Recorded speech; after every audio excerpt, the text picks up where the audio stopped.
Perampokan di Musi Banyu Asin, polisi tangkap 4 tersangka dan memburu 4 sisanya.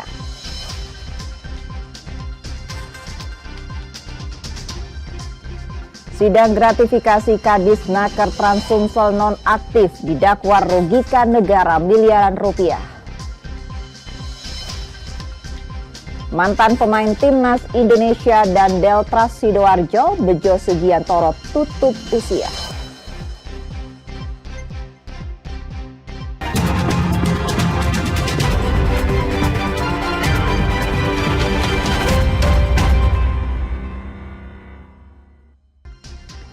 Halo, selamat pagi saudara, apa kabar Anda di hari ini? Seperti biasa kami akan membuka hari Anda dengan sejumlah laporan menarik dari Sumatera Selatan dan daerah lain di Sumatera bagian selatan. Selain berita utama tadi saudara, masih ada informasi menarik lainnya yang akan kami sampaikan untuk Anda. Bersama saya Reski Oktora, Anda menyaksikan Kompas Sumbaksel di Kompas TV, independen terpercaya.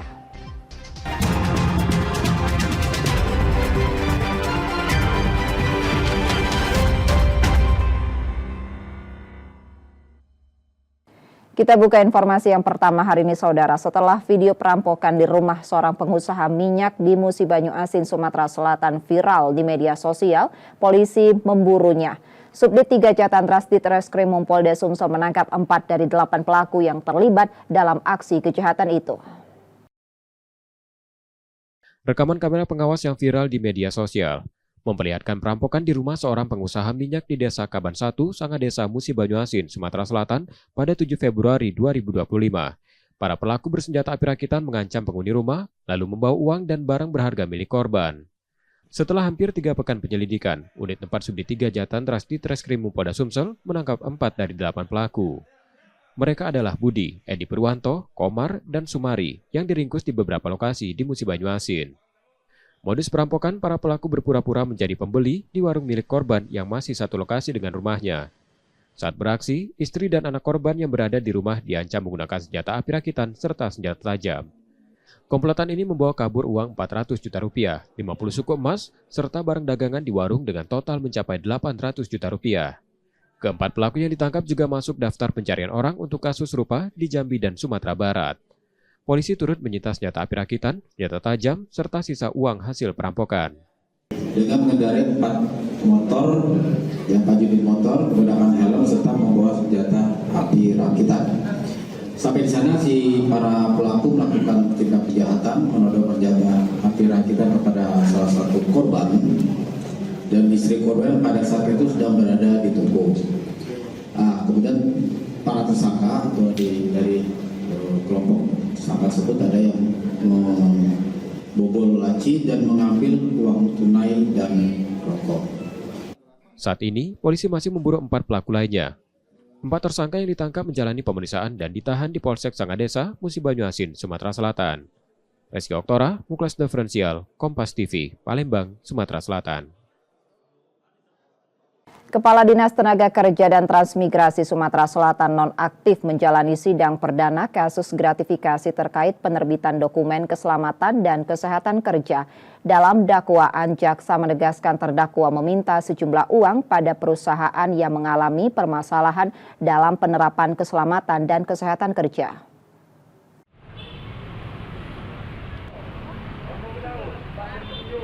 Jaksa Penuntut Umum Kejari Palembang membacakan dakwaan 2 terdakwa kasus dugaan pemerasan investor di Kantor Dinas Tenaga Kerja dan Transmigrasi Sumatera Selatan dalam sidang perdana di Pengadilan Negeri Kelas 1A Palembang pada Selasa 26 Februari 2025 sore.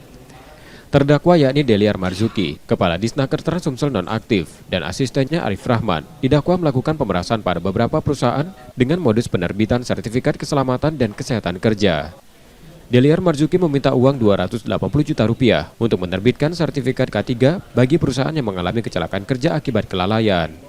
Selain itu, terdakwa juga diduga menutupi insiden kecelakaan kerja yang menyebabkan pekerja mengalami cedera berat. Jaksa juga mengungkap tindakan pemerasan yang dilakukan Deliar Marzuki menyebabkan kerugian negara hingga 1,9 miliar rupiah. Menanggapi dakwaan tersebut, kuasa hukum terdakwa menyatakan akan mengajukan keberatan. Pasal yang didakwa itu ada 3 pasal. Pasal 12 ayat 1-2, pasal 12 huruf B, kemudian pasal 11. Untuk pasal 55 adalah terdakwa tidak sendiri, ada akhirnya ada yang dibawa-bawa lagi minta uang. Kami menghormati proses hukum yang berlaku, tetapi benar salah nanti keputusan pengadilan, dan hak terdakwa juga untuk mengajukan bukti-bukti, saksi meringankan atau ahli. Dari dakwaan yang jaksa dakwakan pada klien kami, ada hal yang akan kami tanggapi melalui eksepsi nanti yang akan diajukan pada tanggal 3 Februari, 3 Maret. Sidang akan dilanjutkan pekan depan pada 3 Maret 2025 dengan agenda pembacaan eksepsi dari pihak terdakwa. Yudi Kiswanto, Kompas TV, Palembang, Sumatera Selatan.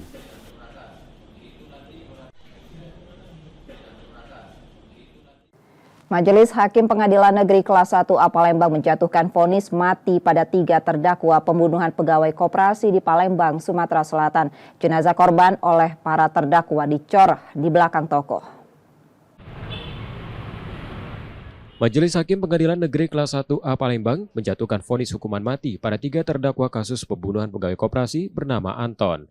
Korban ditemukan tewas dan jasadnya dicor di belakang toko. Sidang berlangsung pada Selasa 25 Februari 2025 sore dengan pengamanan ketat dari kepolisian.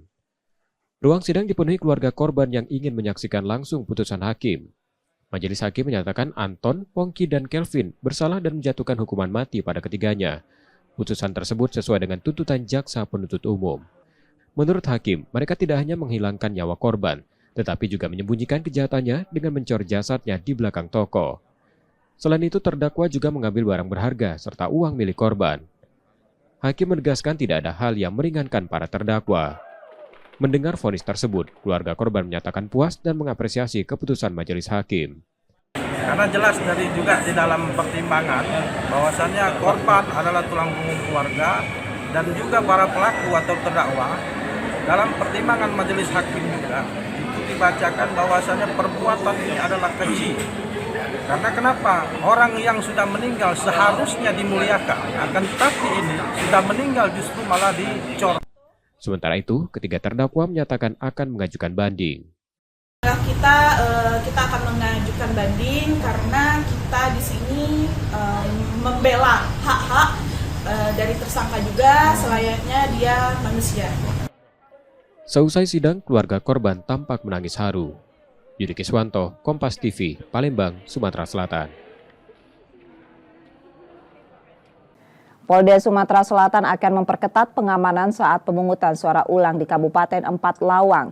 Meski situasi di wilayah tersebut kini masih kondusif, langkah ini diambil untuk memastikan proses pemilihan berjalan aman dan lancar.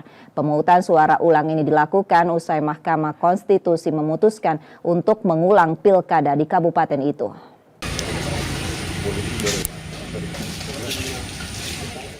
Setelah Mahkamah Konstitusi memutuskan pemungutan suara ulang untuk Pilkada Kabupaten Empat Lawang pada Senin 24 Februari 2025, Polda Sumatera Selatan menegaskan akan memperketat keamanan dan menyiapkan personilnya.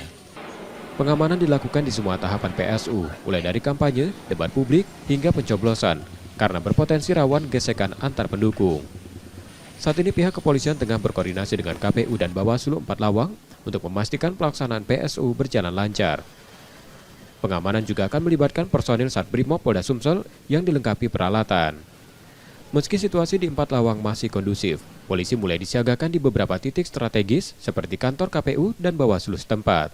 Masyarakat diimbau untuk menerima keputusan MK dan mengikuti PSU dengan tertib. Kami melaksanakan rapat koordinasi saya dengan Kapolres Empat Lawang, kemudian untuk membahas masalah-masalah yang akan langkah-langkah yang akan kita ambil ya pada saat PSU di Empat Lawang nanti. Nah, kebetulan hari ini beliau datang dan kami sudah membahas bagaimana bentuk pengamanannya dan pola-polanya, termasuk rencana penebalannya. Dan kami masih menunggu informasi dari KPU untuk tahapan-tahapan ataupun timeline dari pelaksanaan pemilu tersebut. Tiap tahapan pasti akan ada potensi kerawanan, dan itulah yang kita antisipasi dengan penebalan personil yang kita kirimkan. Sebelumnya pilkada di Empat Lawang hanya diikuti satu pasangan calon, yakni Joncik Muhammad dan Arifai. Setelah berkas pencalonan Budi Antoni dan Heni Ferawati ditolak KPU. Pasangan yang tidak lolos tersebut kemudian menggugat ke MK hingga akhirnya diputuskan PSU. Reski Oktora, Muklas Diferensial, Kompas TV, Palembang, Sumatera Selatan.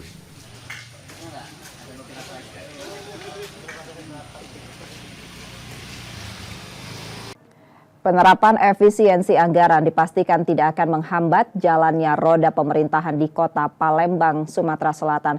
Kementerian Dalam Negeri juga telah menerbitkan surat edaran sebagai pedoman dalam pelaksanaan kebijakan ini.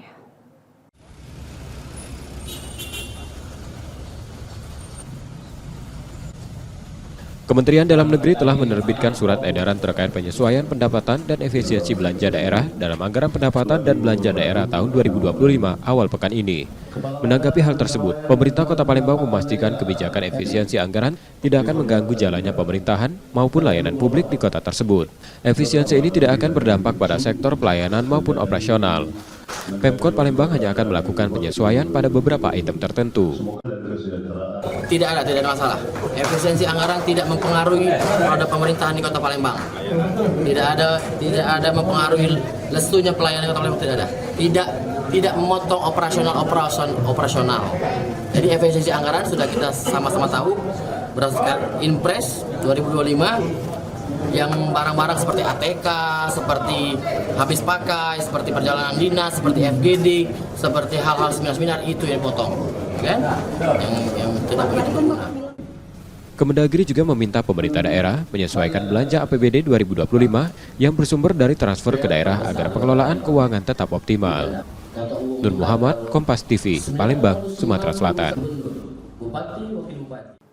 Usai jeda saudara, kami akan kembali lagi. Tetaplah bersama kami di Kompas Sumbaksel.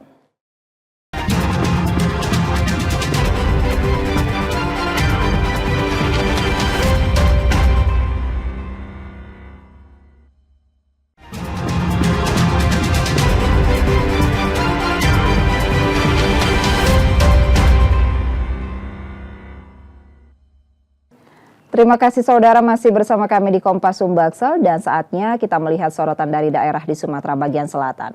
Berikut laporan dari Lampung dan Bengkulu. Inilah rekaman kamera pemantau saat kedua orang pria nekat melakukan upaya perampokan kepada karyawan agen perbankan di Sidomulyo, Lampung Selatan, Lampung. Kedua pelaku tampak datang untuk melakukan transaksi, namun tiba-tiba mengancam korban dengan pisau. Beruntung korban berani memberontak dan melarikan diri sambil mencari pertolongan. Warga yang mengetahui kejadian tersebut langsung mengejar dan menangkap hingga menghajar kedua pelaku. Dua pelaku ini datang, cek saldo, terus yang satu pelaku ini masuk ke dalam, terus nggak lama langsung ngeluarin senjata tajam, langsung nyekap. Polisi yang datang ke lokasi kejadian langsung mengamankan kedua pelaku demi menghindari amukan warga yang semakin tak terkendali. Dari tangan pelaku, polisi mengamankan barang bukti berupa 2 senjata tajam, 1 unit sepeda motor, dan kartu ATM. Nah, modusnya saat itu dengan salah satu pelaku berpura-pura akan mengambil uang dengan menggunakan ATM, kemudian salah satu pelaku lainnya mencoba masuk ke dalam briling dan melakukan penyekapan ya, dengan mengancam menggunakan golok kepada korban dan memaksa korban untuk memberikan uang. Nah, pada saat itu korban langsung melakukan perlawanan ya, kemudian dengan berteriak. Kemudian pelaku melarikan diri.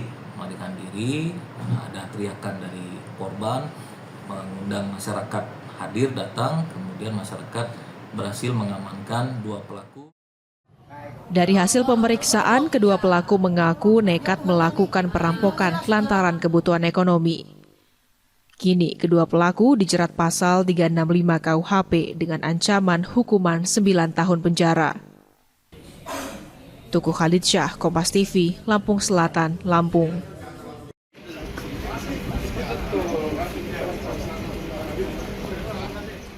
Suprapto, warga Teluk Betung Selatan, Bandar Lampung ini harus berjalan dengan tertatih kesakitan lantaran dua kakinya terpaksa dihadiahi timah panas oleh polisi karena melawan dan berupaya kabur saat akan ditangkap. Suprapto merupakan seorang residivis yang sudah 4 kali masuk bui dan kini kembali berulah melancarkan aksi pencurian di sebuah ruko dan rumah kosong. Pelaku mengaku hasil pencuriannya digunakan untuk membeli narkoba hingga judi online. Maling rongsokan Pak Bersih ini. Maling apa? Rongsokan. Rongsokan, rumah bobol rumah juga? Iya Pak. Bobol rumah, apa saja? Tembaga gitu Pak, kabel, terus besi. Elektronik juga? Elektronik. Nah. Polisi menyebut bahwa pelaku sudah lebih dari 5 kali melancarkan aksi pencurian di beberapa lokasi. Pelaku juga sudah masuk dalam daftar pencarian orang dengan perannya sebagai otak pencurian. Terjadi kejadiannya di tanggal 14 November tahun 2024 di ruko kosong yang ada di wilayah Pesawahan, Kelurahan Pesawahan. Dari tim penyidik sebelumnya sudah melakukan penangkapan pada salah satu pelaku. Dan yang kemarin ini kami lakukan penangkapan, ini adalah otak daripada peristiwa curat tersebut. Kini pelaku harus mempertanggungjawabkan perbuatannya dan kembali mendekam di sel tahanan, serta dijerat pasal 363 ayat 1 ke-4 dan ke-5 KUHP dengan ancaman hukuman penjara 7 tahun. Roma Afria Idam, Kompas TV, Lampung. Pak, itu ada di kaki. Kenapa setiap saya lewati cegat ini kelihatan? Kenapa kekerasan kamu? Video kekerasan kamu. Kekerasan ini ya. Nih. Viral, seorang sopir mobil sengaja merekam 2 oknum anggota Dinas Perhubungan yang diduga akan melakukan pungutan liar saat melintas di Jalan Raya Kota Gajah, Gunung Sugih, Lampung Tengah, Lampung. Sang sopir merasa panik ketika mobil yang dikendarainya tiba-tiba dihentikan. Kedua oknum anggota Dishub tersebut langsung kabur setelah mengetahui aksinya direkam. Mengetahui video viral itu, Polres Lampung Tengah pun melakukan penyelidikan dan akan menindak tegas 2 oknum pegawai Dishub jika terbukti bersalah. Sepintas kalau kita tanya memang belum terjadi itu. Hanya mungkin terjadi miskomunikasi di sana, jadi terjadi peristiwa itu. Jadi semuanya masih kita dalami juga. Hari ini nanti korban maupun pelapor yang lain akan, kalau memang ada, akan kita kumpulkan dan akan kita periksa juga dari pihak pelaku ataupun dari oknum Dinas Perhubungan. Polisi mengimbau warga khususnya para sopir yang melintas di jalan lintas Sumatera, khususnya di wilayah Lampung Tengah, untuk berani melapor jika menemukan adanya oknum petugas yang melakukan pungutan liar. Roma Afria Idam, Kompas TV, Lampung.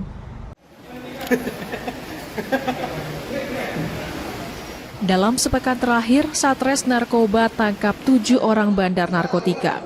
Salah satu di antara pelaku merupakan ibu rumah tangga. Ketujuh pelaku berinisial T, S, P, M, B, I, dan H kerap mengedarkan barang haram tersebut di wilayah kota Bandar Lampung. Dari pengungkapan ini, polisi menyita barang bukti diantaranya lebih dari 200 gram sabu-sabu dan 97 butir pil ekstasi yang dirupiahkan mencapai nilai 250 juta rupiah. Ini barangnya, ini 50, ini sekitar 50 ya, 150-an. Kemudian 90 ekstasi. Itu digunakan di wilayah Bandar Lampung. Jadi memang menjadi pekerjaan rumah bagi bukan cuma Polri, tapi juga pemerintah kota dan semua pihak terkait, bahwa Bandar Lampung menjadi target atau sasaran dari peredaran narkotika ini. Jadi kalau ini kita biarkan, maka generasi muda penerus bangsa di Bandar Lampung ini akan menjadi korban. Para pelaku dipersangkakan pasal tentang narkotika dengan ancaman hukuman penjara paling singkat 6 tahun dan paling lama 20 tahun. Roma Afria Idam, Kompas TV, Lampung. Pemerintah Provinsi Bengkulu memastikan Gubernur dan Wakil Gubernur Helmi Hasan dan Mi'an tak akan mendapat sambutan khusus setibanya di Bengkulu pasca pelantikan kepala daerah serentak oleh Presiden Prabowo. Hal ini dikarenakan efisiensi anggaran yang membuat anggaran daerah difokuskan untuk pembangunan dan program yang bermanfaat bagi masyarakat. Pasca pelantikan, Helmi Hasan dijadwalkan akan langsung bergabung untuk mengikuti retreat kepala daerah di Magelang. Sementara wakilnya Mi'an diagendakan akan menjalani serah terima jabatan sekaligus rapat paripurna perdana. Atau rasionalisasi anggaran nasional, maka kita tidak ada kegiatan-kegiatan yang berlebihan dalam rangka penyambutan itu. Untuk retreat di Magelang mungkin? Retreat Magelang, insya Allah schedule yang kami terima agenda Bapak Gubernur dan dengan seluruh kepala daerah yang dilantik pada tanggal 20 Februari itu akan berangkat langsung ke Magelang, dan insya Allah pada tanggal 21 Bapak Gubernur kita akan langsung mengikuti pendidikan di Magelang. Sebelumnya Helmi Hasan telah melarang kepala OPD di lingkup Pemprov Bengkulu untuk membuat karangan bunga ucapan dan juga baliho selamat atas pelantikan dirinya. Ia meminta agar dana tersebut dialihkan untuk program-program yang lebih bermanfaat. Bayazir Al-Rehan, Kompas TV Bengkulu. Dari data Dinas Peternakan dan Kesehatan Hewan Provinsi Bengkulu, hingga saat ini kasus positif penyakit mulut dan kuku yang menyerang ternak sapi mencapai 260 ekor. PMK menyerang ternak di 5 wilayah di Provinsi Bengkulu, dengan kasus terbanyak berada di Kabupaten Bengkulu Selatan mencapai 170 ekor. Pemprov Bengkulu saat ini sudah menerima 9.650 dosis vaksin dari pemerintah pusat untuk disalurkan ke kabupaten kota yang terdampak kasus tersebut. Penyuntikan vaksin PMK akan difokuskan pada ternak sapi yang belum terkonfirmasi positif PMK agar kasus PMK dapat ditekan. Vaksin kemarin awal bulan kita sudah menerima 1.000 dosis dan itu sudah kita distribusikan ke Polres Rumah. Alhamdulillah 1.000 itu sudah 100% terlaksana. Itu dilaksanakan di kecamatan-kecamatan dan desa yang belum tertular. Nah, sedangkan kemarin kita dapat lagi 9.000 dosis vaksin dan itu juga sudah kita distribusikan ke kabupaten kota. Peternak diimbau untuk selalu memantau kesehatan hewan ternak mereka dan terlebih dahulu tidak melepas liarkan hewan sebagai antisipasi penyebaran PMK. Bayazir Al-Rehan, Kompas TV Bengkulu. Dari jumlah pendaftar mencapai 1.645 honorer, BKD mendata ada sebanyak 202 honorer yang tak lolos verifikasi administrasi penerimaan pegawai pemerintah dengan perjanjian kerja tahap 2 Pemprov Bengkulu. Ratusan honorer yang tak memenuhi syarat itu dikarenakan adanya kesalahan berkas pendaftaran sehingga tak bisa diverifikasi oleh BKD. Meski dinyatakan TMS, pendaftar masih bisa mengajukan sanggahan hasil verifikasi hingga batas waktu yang ditentukan. Namun jika hasilnya tetap dinyatakan TMS, honorer dipastikan tak akan bisa mengikuti pengangkatan P3K paruh waktu. Yang paruh waktu itu sebutan ketika memang mereka sudah melalui semua tahapan seleksi. Nah ini kan dia tidak lolos di semua tahapan seleksi dan dinyatakan TMS, lalu kemudian di masa sanggahnya juga ternyata tertolak masa sanggahnya. Tentu kan masa sanggah tertolak ini berdasarkan semua pertimbangan dan keputusan yang dibawa di pleno Panselda. Pelamar diminta memanfaatkan masa sanggah untuk memperbaiki administrasi mereka yang salah agar dapat mengikuti proses selanjutnya. Bayazir Al-Rehan, Kompas TV Bengkulu. Warga menyerbu bazar pasar murah yang digelar pemerintah Provinsi Bengkulu di halaman kantor Dekranasda. Di bazar pasar murah ini tersedia berbagai kebutuhan pokok mulai dari beras, gula pasir, hingga tepung dan pangan segar, seperti daging ayam, bawang, dan cabai. Seperti cabai merah dijual Rp30.000 per kilogram, jauh dari harga pasar yang menyentuh Rp50.000 per kilogram. Selain itu, daging ayam potong juga dijual murah Rp25.000 per kilogram, dari harga pasar Rp30.000 per kilogram. Beli cabai. Kalau cabai kan biasanya di pasar ini, kalau harga sekarang itu 45 ya, seperempat itu biasanya 13.000. Nah, ini sekilonya 30.000. Emang jauh lebih murah di sini ya? Lebih murah, makanya sekarang banyak yang belanja sini. Nah, di sini kan 3 hari ini, mungkin besok pasti belanja lagi. Nah, dengan adanya pasar murah ini sangat membantu kami yang lagi kelepotan untuk menghadapi bulan suci Ramadan. Harapan kedepannya seperti apa ya? Apakah mungkin akan harapan saya ke depan mudah-mudahan bazar murah ini berkesinambungan diselenggarakan. Karena apa, ini sangat menguntungkan ibu-ibu yang kondisi saat ini keuangannya memang lagi sangat seret. Bazar pasar murah ini digelar dalam rangka menyambut bulan suci Ramadan sekaligus menekan harga bahan pokok yang biasanya naik pada momen bulan Ramadan. Sekarang pemerintah Provinsi Bengkulu membuka pasar murah. Tadi saya sudah beli cabai 1 kilo, kalau di pasar 50.000, saya beli 30.000. Yang pasarnya begitu. Ayo cepat, ya, cepat datang ke sini. Selagi stok masih banyak. Sehari aja, Pak. Hah? Sehari aja ini. Apa? Satu hari aja. Operasi pasarnya Siap. Pasar murah ini digelar selama 3 hari dan berpusat di halaman kantor Dekranasda Bengkulu. Masyarakat diharapkan dapat memanfaatkan momen bazar pasar murah ini untuk membeli kebutuhan pokok mereka. Bayazir Al-Raihan, Kompas TV Bengkulu. Demikian tadi sorotan dari Lampung dan Bengkulu, saudara. Usai jeda, kami akan kembali lagi. Tetaplah bersama kami.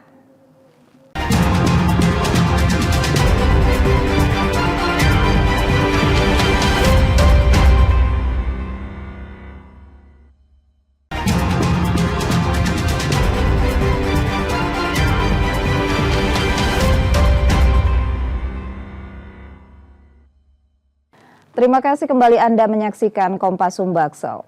Polda Sumatera Selatan memusnahkan 4 kg narkoba yang disita dari 15 tersangka. Para pelaku ditangkap di sejumlah wilayah di Sumatera Selatan dan kini terancam hukuman mati. Direktorat Reserse Narkoba Polda Sumatera Selatan memusnahkan 4 kg sabu-sabu hasil sitaan, disaksikan langsung 15 tersangkanya. Para tersangka terdiri dari kurir, pengedar, dan bandar narkoba. Tersangka ini ditangkap di berbagai wilayah di Sumsel dalam kurun waktu Desember 2024 hingga Februari 2025. Total ada 13 laporan polisi terkait kasus ini. Sebelum dimusnahkan, sabu-sabu tersebut diuji menggunakan strip test untuk memastikan kandungan amfetamin, lalu diblender dengan cairan deterjen. Polisi menegaskan pemusnahan dilakukan untuk mencegah penyalahgunaan barang bukti. Untuk tersangka yang kita berhasil amankan itu termasuk dari golongan dari pengedar maupun dari kurir. Untuk barang bukti yang berhasil 4.155,4046 gram. Dan untuk yang disisikan untuk pembuktian di pengadilan atau pemeriksaan di lab sebanyak 4.070,98 gram. Saat ini polisi masih mengembangkan kasus ini terutama terkait jaringan narkoba yang mayoritas menggunakan jalur darat untuk distribusi. Ke-15 tersangka yang ditahan tengah menjalani proses hukum dan terancam hukuman mati. Reski Oktora, Muklas Diferensial Kompas TV, Palembang, Sumatera Selatan. Sementara itu, kehidupan mewah 3 kurir narkoba jaringan lintas negara asal Sumatera Selatan berakhir usai mereka ditangkap Badan Narkotika Nasional Provinsi Sumsel. Dalam penangkapan itu, petugas menyita 15 kg sabu, 5 mobil mewah, serta rumah senilai miliaran rupiah yang diduga berasal dari hasil penjualan narkoba.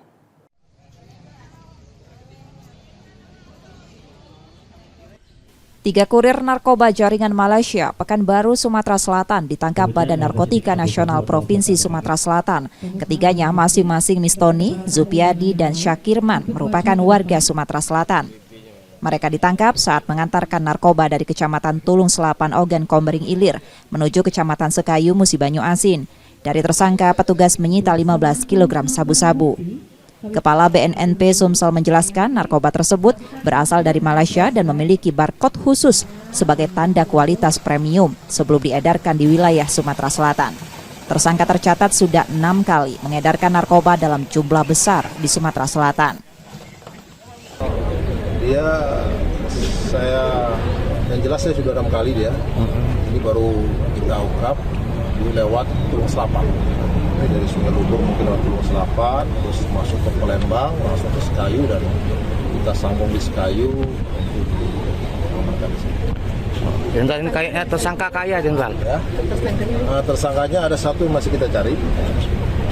Ini sedang kita jalan waktu kita mau gerbeknya lari, satu lagi di atasnya dia. Jadi kita mau cari orang-orang yang bandar betul yang kita mau amankan. Jadi dari tersangka ini kita mengamankan 6 kendaraan yang kita akan tindak lanjut dengan tindak pidana pencucian uang.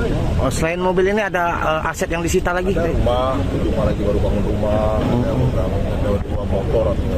Berarti untuk memperkaya diri dia? Ya, itu anak muda yang sukses. Untuk uang sendiri, barcode itu apa? Iya, yang ada di bungkus plastiknya. Saya nggak tahu persis, tapi yang jelas barcode itu kan itu barang ini premium. Barang ini betul-betul yang mungkin high-nya kualitasnya bagus dan cukup mahal. Selain sabu-sabu, petugas juga menyita 5 mobil mewah, 1 truk, dan rumah mewah senilai miliaran rupiah yang diduga dibeli dari hasil penjualan narkoba. Kini setelah kehilangan kemewahannya, tersangka harus menghadapi proses hukum dengan ancaman hukuman mati. Barang bukti narkoba tersebut selanjutnya dimusnahkan dengan cara diblender dan dibuang ke saluran air oleh petugas. Yudi Kiswanto, Kompas TV, Palembang, Sumatera Selatan. 2 sepeda motor milik warga Palembang, Saudara, raib dicuri dalam semalam. Korban pun kesulitan mencari nafkah karena motor yang hilang adalah alat transportasi utama untuk bekerja.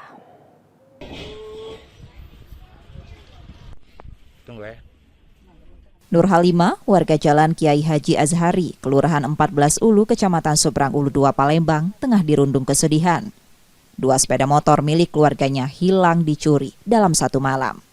Menurutnya, kedua motor itu kendaraan utama mereka untuk mencari nafkah. Lebih menyedihkan lagi, salah satu motor yang dicuri masih dalam proses cicilan. Motor tersebut digunakan korban untuk mencari uang guna membayar angsuran. Peristiwa pencurian terjadi pada Kamis, 13 Februari 2025 dini hari. Salah satu pemilik motor sempat merekam aksi para pelaku. Dalam rekaman tersebut, terlihat seorang pria diduga berperan sebagai pengawas situasi, sementara pelaku lainnya melancarkan pencurian. Para pelaku yang diperkirakan berjumlah lebih dari 2 orang membawa kabur 2 motor yang terparkir di depan rumah korban. Pemilik motor sempat meneriaki dan mengejar mereka, namun para pelaku berhasil melarikan diri. Nah, posisi lagi hujan atau enggak? Tidak hujan. Oh, tapi kita sedang istirahat ya? Iya, pokoknya ya sedang tidur jam 2 malam. Itu akibat pencurian motor nih, kita gimana nih? Ya kalau bisa ditindaklanjut kalau bisa ditemu ke uangnya, barangnya, karena posisinya itu memang khusus untuk cari duit, Kak. Jadi posisinya adik aku kan nak cari duit susah kalau kata kendaraan, kata. Insiden ini telah dilaporkan polisi dan berharap pencuri segera ditangkap karena kejadian ini meresahkan warga. Yudi Kiswanto, Kompas TV, Palembang, Sumatera Selatan. Saudara, saat kenaikan harga kebutuhan pokok menjelang Ramadan, pedagang daging di Palembang, Sumatera Selatan menyiasati penjualan dengan berjualan secara online. Cara ini dilakukan untuk menarik lebih banyak pembeli dan menjaga stabilitas omset.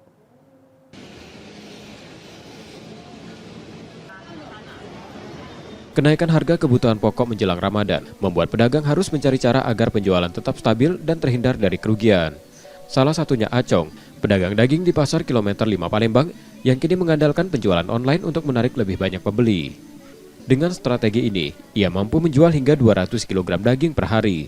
Jauh lebih tinggi dibandingkan penjualan langsung di lapaknya yang tak mencapai 100 kg. Acong mengaku sudah 2 tahun konsisten berjualan online karena harga daging terus berfluktuasi, terutama menjelang hari besar seperti Ramadan. Kini harga daging naik menjadi Rp102.000 per kilogram dari sebelumnya Rp95.000. Kenaikan ini diprediksi terus berlanjut karena meningkatnya konsumsi rumah tangga hingga Lebaran. Dari RPH sudah menaikkan harga. Beberapa hari ini naiknya 8.000. Dari 95, 97, 100, hari ini 102. Ini sudah sejak kapan kenaikan uang hari? Berapa hari ini? Hari ini naik lagi. Ini memang kalau tiap bulan puasa ini menjelang cenderung naik. 2 tahunan. Acong bersama pedagang lain di pasar berharap pemerintah bisa menstabilkan harga agar ekonomi masyarakat tetap berputar. Reski Oktora, Muklas Diferensial, Kompas TV, Palembang, Sumatera Selatan. Kami jeda sejenak, saudara. Tetaplah di Kompas Sumbaksel.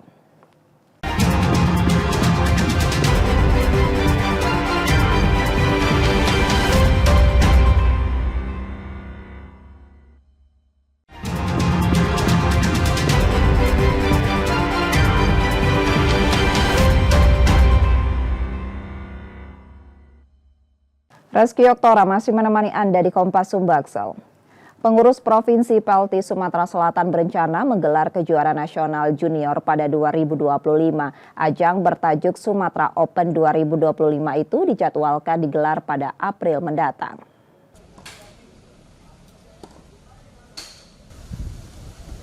Pengurus Provinsi Pelti Sumatera Selatan berencana menggelar kejuaraan nasional Sumatera Open 2025 pada April mendatang. Turnamen ini merupakan agenda resmi yang telah diikuti PB Pelti. Kejurnas menjadi bagian dari kalender tahunan dan akan menghadirkan petenis muda berbakat dari seluruh Indonesia. Kejuaraan ini akan mempertandingkan kelompok umur junior mulai dari usia 12 hingga 18 tahun. Selain itu, akan ada nomor senior yang mempertemukan petenis antar klub. Tenis lapangan itu sudah ada agenda 1 tahun itu minimal 1 kejuaraan. Nanti insya Allah kita akan selenggarakan setelah hari raya ya, di bulan April itu TDP ya, turnamen yang diakui Pelti untuk junior, kejurnas Sumatera Open nanti yang akan diselenggarakan di Palembang.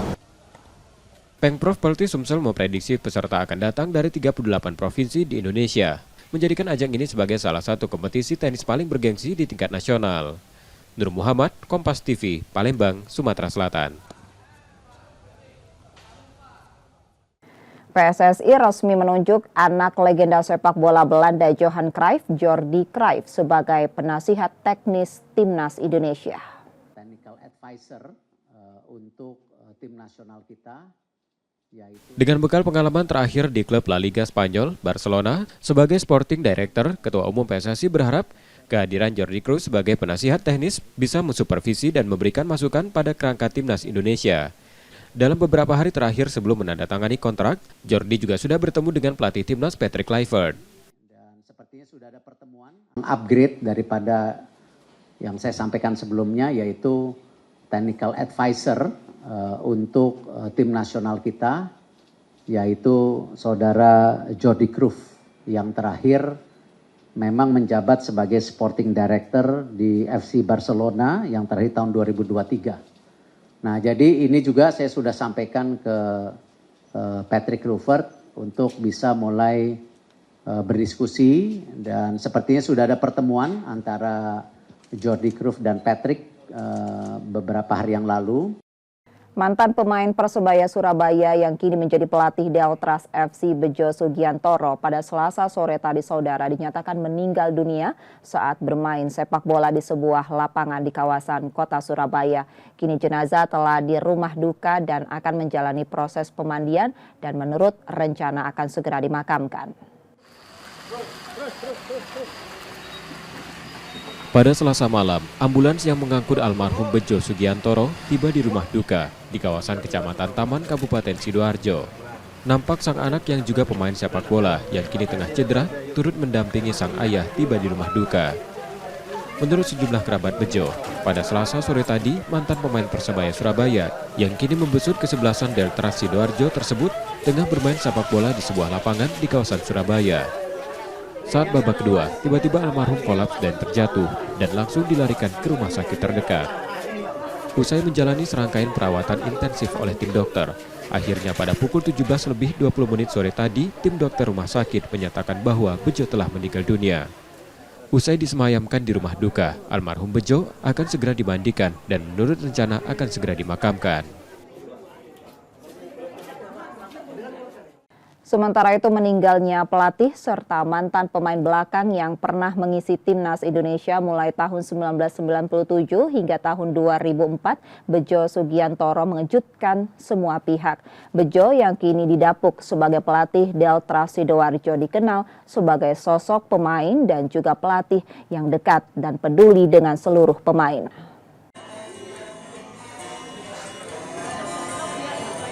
Meninggalnya legenda sepak bola Indonesia Bejo Sugiantoro pada saat bermain bola pada Selasa sore tadi cukup mengejutkan sejumlah pihak. Ayah dari pemain belakang Persib Bandung, Rahmat Irianto ini dinyatakan meninggal dunia usai sempat menjalani perawatan intensif tim dokter rumah sakit. Sejumlah mantan pemain Persebaya seperti Mustaqim, Mursyid Effendi, manajemen Persebaya, mantan penjaga gawang Timnas Primavera, Kurnia Sandi, serta pemain yang pernah bermain di Persebaya dan kini tengah bermain di Delta Sidoarjo, Randy Irawan, nampak turut mendatangi rumah duka Bejo Sugiantoro di kawasan Geluran, Kecamatan Sidoarjo. Para teman dan kerabat menyatakan terkejut dengan meninggalnya pemain yang lahir di Sidoarjo 47 tahun lalu ini. Salah satunya adalah Mustaqim yang pernah menjadi asisten pelatih di Persebaya bersama Bejo. Menurutnya, Bejo merupakan sosok pemain dan pelatih yang disiplin dan selalu peduli dengan tim. Bejo adalah pelatih yang humble, sederhana, tidak banyak omong, tapi bertanggung jawab dengan profesinya. Sebagai pelatih, dia juga bisa berkomunikasi dengan pemain-pemain, terutama pemain lokal, dan kadang-kadang juga sekamar dengan saya, banyak diskusi soal agama, dan dia merasa kehilangan. Tak hanya Mustaqim, mantan pemain Persebaya dan juga pemain Delta Sidoarjo yang pernah diasuh oleh Bejo di dua klub tersebut menyatakan keterkejutannya. Menurutnya selama menukangi Deltras pada musim ini, Bejo tampak sehat dan tidak pernah mengeluhkan tentang kesehatannya. Usai dimandikan, jenazah terlebih dahulu diinapkan di rumah duka. Almarhum Bejo Sugiantoro sendiri akan disolatkan di masjid terdekat dan akan segera dikebumikan di tempat pemakaman umum di Desa Geluran, Kecamatan Taman Sidoarjo pada hari Rabu. Jak Robi, Kompas TV, Sidoarjo, Jawa Timur.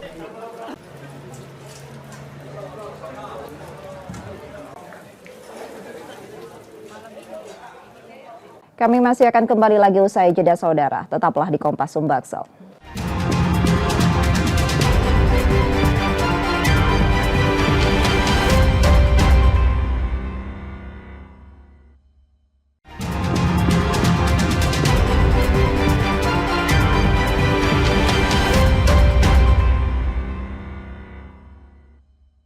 Terima kasih saudara masih bersama kami di Kompas Sumbaksel, dan jika Anda tidak sempat menyaksikan sorotan utama kami, berikut kilasan laporan utama Kompas Sumbaksel hari ini.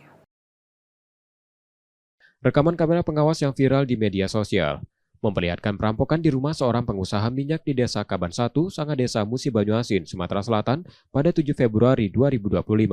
Para pelaku bersenjata api rakitan mengancam penghuni rumah, lalu membawa uang dan barang berharga milik korban. Setelah hampir 3 pekan penyelidikan, unit 4 Subdit 3 Jatan Ras di Treskrim Polda Sumsel menangkap 4 dari 8 pelaku. Mereka adalah Budi, Edi Purwanto, Komar, dan Sumari yang diringkus di beberapa lokasi di Musi Banyuasin. Modus perampokan, para pelaku berpura-pura menjadi pembeli di warung milik korban yang masih satu lokasi dengan rumahnya. Saat beraksi, istri dan anak korban yang berada di rumah diancam menggunakan senjata api rakitan serta senjata tajam. Komplotan ini membawa kabur uang 400 juta rupiah, 50 suku emas, serta barang dagangan di warung dengan total mencapai 800 juta rupiah. Keempat pelaku yang ditangkap juga masuk daftar pencarian orang untuk kasus serupa di Jambi dan Sumatera Barat. Polisi turut menyita senjata api rakitan, senjata tajam, serta sisa uang hasil perampokan. Dengan mengendarai 4 motor, yang 4 unit motor, menggunakan helm serta membawa senjata api rakitan. Sampai di sana si para pelaku melakukan tindak kejahatan, menodong senjata api rakitan kepada salah satu korban, dan istri korban pada saat itu sedang berada di toko. Kemudian para tersangka atau dari kelompok tersangka tersebut ada yang membobol laci dan mengambil uang tunai dan rokok. Saat ini, polisi masih memburu 4 pelaku lainnya. 4 tersangka yang ditangkap menjalani pemeriksaan dan ditahan di Polsek Sangadesa, Musi Banyuasin, Sumatera Selatan. Reski Oktora, Muklas Diferensial, Kompas TV, Palembang, Sumatera Selatan.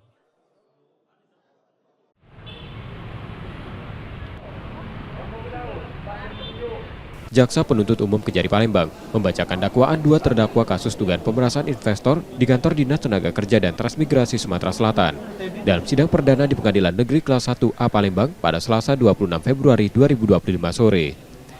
Terdakwa yakni Deliar Marzuki, Kepala Disnaker Transumsel nonaktif, dan asistennya Arif Rahman didakwa melakukan pemerasan pada beberapa perusahaan dengan modus penerbitan sertifikat keselamatan dan kesehatan kerja. Deliar Marzuki meminta uang Rp280 juta untuk menerbitkan sertifikat K3 bagi perusahaan yang mengalami kecelakaan kerja akibat kelalaian. Selain itu, terdakwa juga diduga menutupi insiden kecelakaan kerja yang menyebabkan pekerja mengalami cedera berat. Jaksa juga mengungkap tindakan pemerasan yang dilakukan Deliar Marzuki menyebabkan kerugian negara hingga Rp1,9 miliar. Menanggapi dakwaan tersebut, kuasa hukum terdakwa menyatakan akan mengajukan keberatan. Pasal yang didakwa itu ada 3 pasal. Pasal 12 ayat 1-2, pasal 12 huruf B, kemudian pasal 11 junto pasal 55. Karena terdakwa tidak sendiri ya, ada kapitnya dan dibawa-bawa lagi didakwa.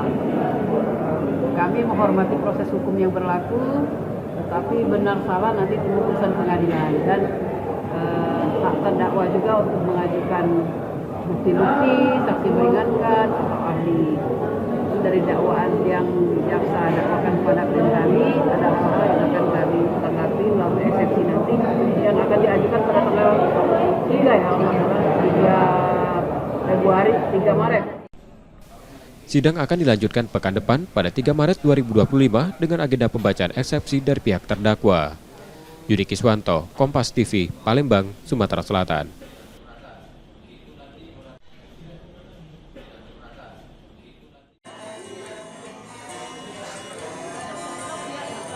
Meninggalnya legenda sepak bola Indonesia Bejo Sugiantoro pada saat bermain bola pada Selasa sore tadi cukup mengejutkan sejumlah pihak. Ayah dari pemain belakang Persib Bandung, Rahmat Irianto ini dinyatakan meninggal dunia usai sempat menjalani perawatan intensif tim dokter rumah sakit. Sejumlah mantan pemain Persebaya seperti Mustaqim, Mursyid Effendi, manajemen Persebaya, mantan penjaga gawang Timnas Primavera, Kurnia Sandi, serta pemain yang pernah bermain di Persebaya dan kini tengah bermain di Delta Sidoarjo, Randy Irawan, nampak turut mendatangi rumah duka Bejo Sugiantoro di kawasan Geluran, Kecamatan Sidoarjo. Para teman dan kerabat menyatakan terkejut dengan meninggalnya pemain yang lahir di Sidoarjo 47 tahun lalu ini. Salah satunya adalah Mustaqim yang pernah menjadi asisten pelatih di Persebaya bersama Bejo. Menurutnya, Bejo merupakan sosok pemain dan pelatih yang disiplin dan selalu peduli dengan tim. Bejo adalah pelatih yang humble, ya, sederhana, tidak banyak omong, tapi bertanggung jawab dengan profesinya. Sebagai pelatih, dia juga bisa berkomunikasi dengan pemain-pemain, terutama pemain lokal, dan kadang-kadang juga sekamar dengan saya, banyak diskusi soal agama, dan dia merasa kehilangan. Tak hanya Mustaqim, mantan pemain Persebaya dan juga pemain Delta Sidoarjo yang pernah diasuh oleh Bejo di 2 klub tersebut menyatakan keterkejutannya.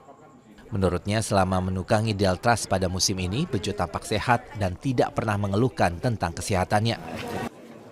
Usai dimandikan, jenazah terlebih dahulu diinapkan di rumah duka.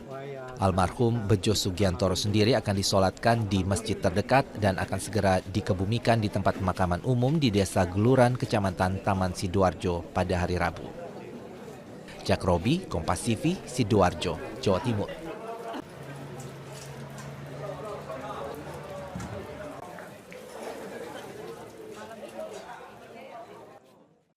Informasi tadi saudara menjadi akhir dari Kompas Sumbaksel hari ini. Tetap saksikan konten lokal di Kompas TV setiap hari mulai pukul 4.30 hingga 7 pagi. Kembali, kami mengingatkan bagi Anda yang ingin berbagi informasi atau kritik dan saran dapat mengakses media sosial kami di @kompas.tv Palembang. Akhirnya saya Reski Oktora pamit, terima kasih dan tetaplah menyaksikan Kompas TV, independen terpercaya. Sampai jumpa.